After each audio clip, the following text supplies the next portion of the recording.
Welcome to Innovation Brief by IdeaScale, where we turn your work team into innovators. I think it's safe to say that as tech leaders, we've all heard the term e-government. And we all know that it's more than just putting some forms online. Oh, definitely. But just how much more is there to it? That's what we'll be looking at in this deep dive as we examine a blog post titled, "What is e-government?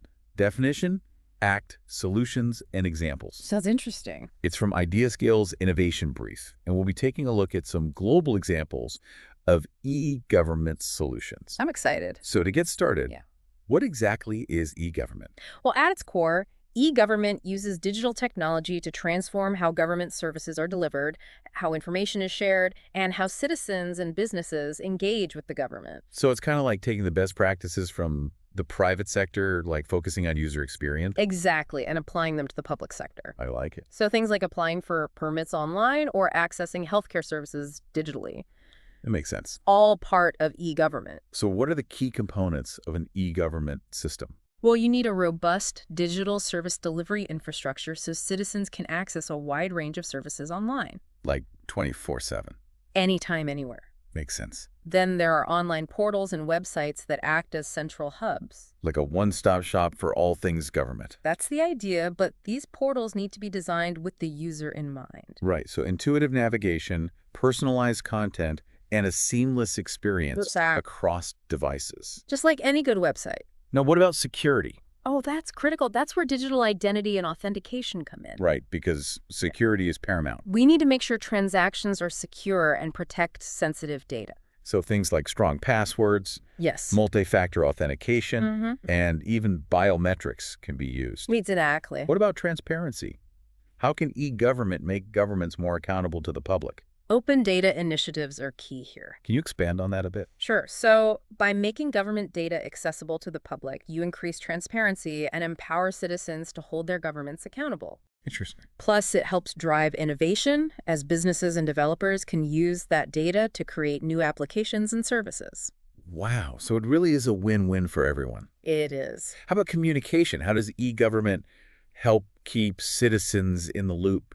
Well, it leverages things like email updates, Oh, yeah. social media platforms, and online forums to keep citizens informed and engaged. So it's really about creating a two-way dialogue between the government and the public. Precisely. Now, we can't forget about the infrastructure behind all of this. Of course not. What does that look like? So we're talking about high-speed networks, Right. data centers, Yeah. cloud platforms, Mhm. and robust cybersecurity systems So it has to be secure by design. from the ground up. What about data protection and privacy? Well, citizens need to be able to trust that their data is being handled responsibly and securely. And this has been a key focus of governments as they roll out new digital services. For sure. Now, you mentioned the E-Government Act of 2002. Can you remind me what that was all about?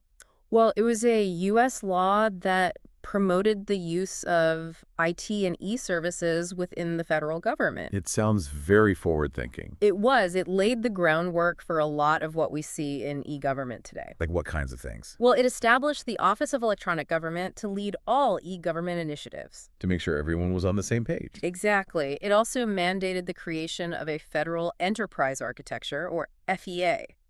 What's that? So the FEA is essentially a blueprint for how all the government's IT systems will interact. I see. It promotes interoperability and ensures that technology investments are aligned. All right. Also, the E-Government Act put a lot of emphasis on citizen-centric online services. So focusing on accessibility and ease of use. Yeah, it recognized that these services need to be designed with the user in mind. And security was also a big part of it. A huge part. So the act really set the stage for what we consider modern e-government today. It did. Now let's move on to some practical solutions that are driving e-government forward. The blog post lists 10 of them, and I'd like to hear more about each one. Sure. So first up, we have online portals and websites. Right. These are often the face of e-government for citizens, so the user experience is critical. So what does a successful portal look like? It needs to be intuitive, easy to navigate, and provide citizens with the information they need quickly and efficiently. So kind of like the websites and apps we use every day. That's the idea. Then we have digital identity and authentication systems. Which are essential for secure access to online services. Right, because we need to protect people's personal information. Absolutely. After that, we have electronic document management. This is all about digitizing paper records and files to make them easier to store, retrieve, and share. That sounds like a huge efficiency boost. It is no more mountains of paperwork. Next up are online payment systems. These are crucial for things like paying taxes or renewing licenses. So it's about making it easy for people to make payments online. Exactly. And those systems need to be secure and accept a variety of payment methods. Of course. And then there are digital forms and applications. Right. So instead of filling out paper forms, people can apply for services, permits, and benefits entirely online. That sounds like a huge time saver for both citizens and government employees. It is. Moving on, we have open data platforms, which promote transparency and accountability. And provide opportunities for innovation as well. And then we have digital communication and engagement tools like email, social media, and online forums. Right. These tools are all about creating a two-way dialogue between the government and the public.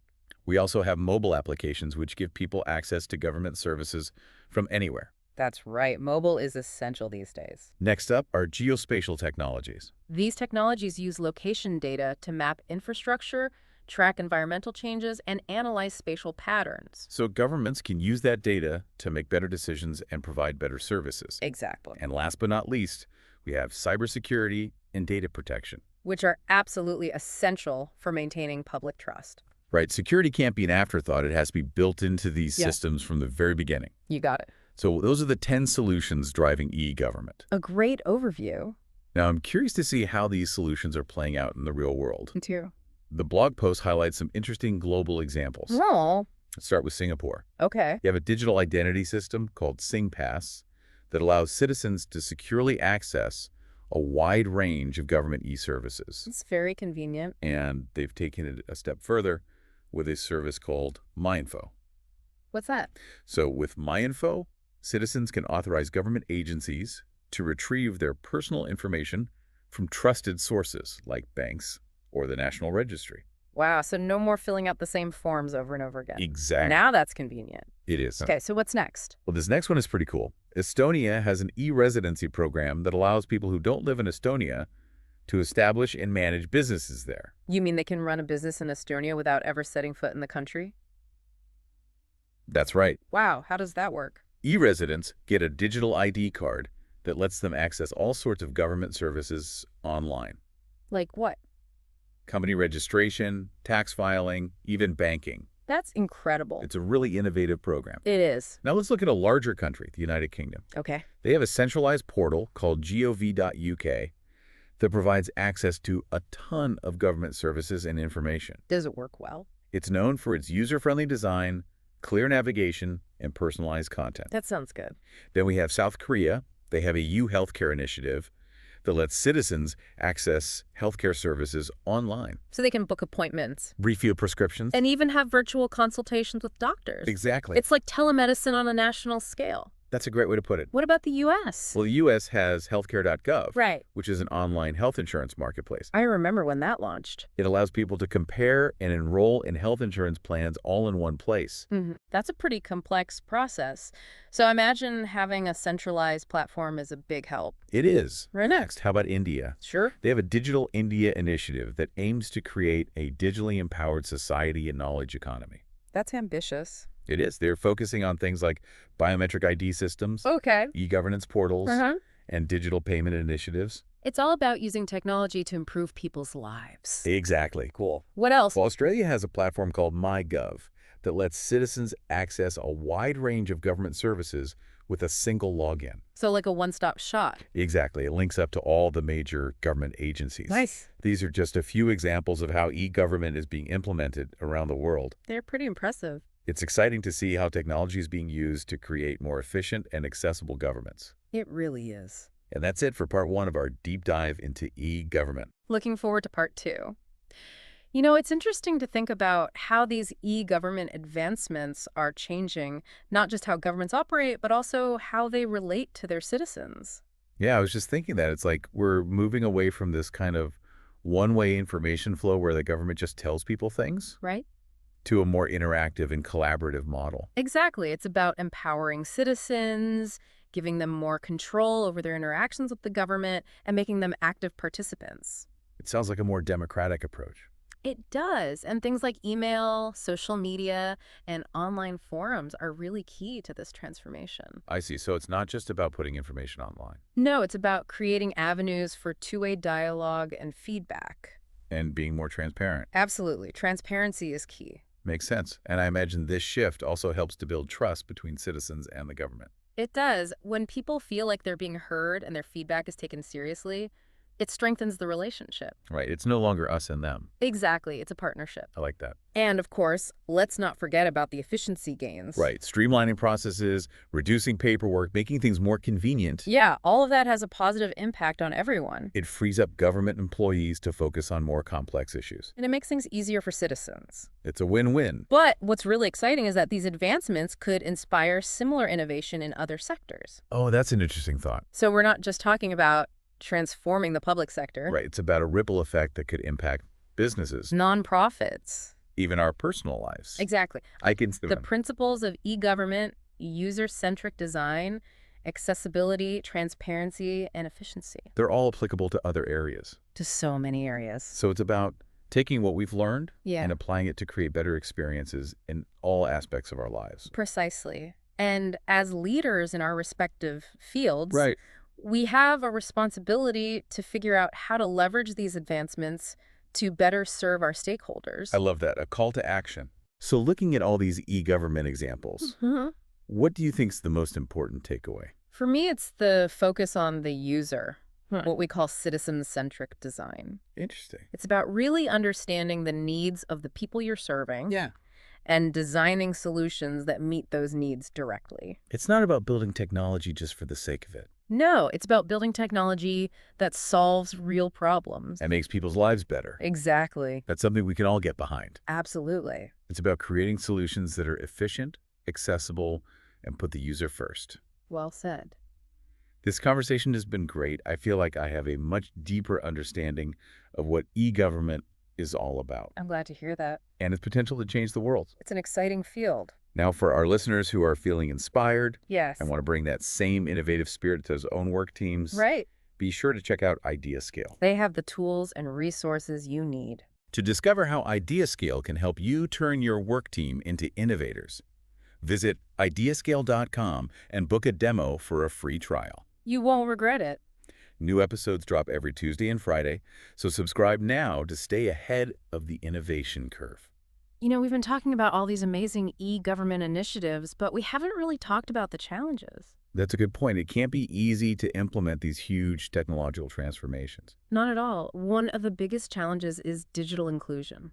What do you mean by that? Well, it's great to have all these online services, but they Yeah. only work if everyone can actually access and use them. So things like internet access and digital literacy. Exactly, and making sure these systems are usable for people with disabilities. It's about making sure everyone has equal access to these services. Right, it's about equity in the digital realm. And that's something that's important across all sectors. Absolutely. What about data privacy and security? But that's another huge challenge. With so much sensitive information, online governments need to be incredibly vigilant about protecting that data. Especially with cyber attacks becoming more sophisticated. Exactly. Governments need to make sure their systems are secure and resilient against those attacks. And it's not just about preventing attacks, it's also about being transparent with citizens about how their data is being used. You're right. Transparency is key to building trust. Are there any other challenges that come to mind? Well, change management is a big one. Moving from traditional ways of working to a more digital approach can be a huge shift for government employees. It's a cultural shift, Exactly. It requires new skills and mindsets. and sometimes a complete overhaul of existing processes. For sure. So it's not enough to just implement the technology No, you have to bring people along with you. and make sure they have the training and support they need. Absolutely. What about funding? That's always a challenge, especially in the public sector. But the benefits of e-government are huge. They are. So governments need to prioritize these initiatives and make sure they have the resources to succeed. I agree. It's about creating a more efficient, accessible, transparent, and responsive government. A government that truly serves its citizens. Exactly. So while there are challenges, There are. they're not insurmountable. Not at all. The key is to approach these initiatives strategically. With a clear vision, strong leadership, and a commitment to collaboration. So the same principles that guide successful digital transformation in the private sector apply to e-government as well. Absolutely. It's about being user-centric, investing in the right technology, and fostering a culture of innovation. This has been a really insightful discussion. I think we've all learned a lot about e-government. Me too. Not just the potential, but also the challenges involved in making it a reality.